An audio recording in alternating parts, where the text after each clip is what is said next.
তার নেতা ব্যক্তিত্ব আল্লাহ তাদেরকে দান করেন, সেই নেতাগুলো জীবিত দিই আমরা যে কথাগুলো বলবে নেতাগুলো সেটা পালন করবে। যদি এটা ঠিক হতো আমার আমাদের মধ্যে শান্তি নেমে আসবে।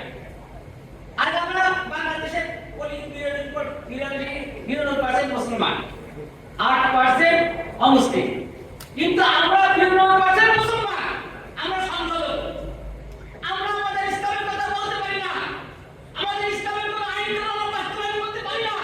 আমরা সংখ্যালঘু না, চুরি করলে হাত কেটে দাও, ডাকাতি করলে এক হাত এক পা কেটে দাও, জিনা ব্যবসা করলে 100 টাকা দাও, বিবাহের জেলা করলে 5 টাকা দাও। এসব আইন ইসলাম মুসলমানদের জন্য না। সেই মুসলমানদের আইন কি আমরা বাস্তবায়ন করতে পারছি? ওই 8% এর জন্য তেল মারতে দেয় আমাদের এই মুসলমানদের আইন আমরা সব বাতিল করে দিয়েছি। আমরা মনে করি তেল মারলি মনে হয় সবাই খুশি থাকবে।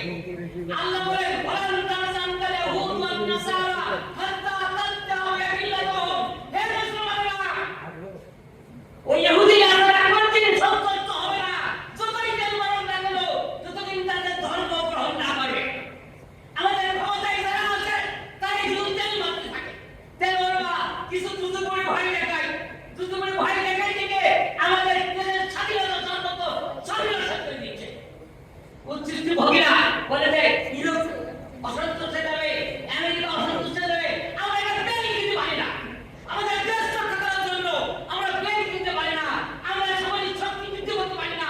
কি জন্য? কেউ অসুখ বুঝি হয়ে যাবে। এজন্য আগামী নির্বাচনে যে সমস্ত মুসলমান চোরকে চোর বলতে পারবে, এই হিম্মত দেবে, তাদেরকে নির্বাচিত করবে। চোরকে চোর বলতে হবে, ডাকাতকে ডাকাত বলতে হবে, তারা বলতে পারবে, তাদেরকে নির্বাচন করেন।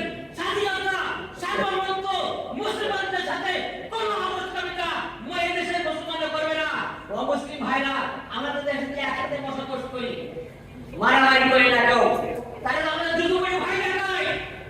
মুসলমানদের অমুসলিমের সাথে আমরা একসাথে বসবাস করি, সৌহার্দ্য সম্প্রীতি বসবাস করি, ইসলাম রাষ্ট্রে সবাই শান্তি থাকবে।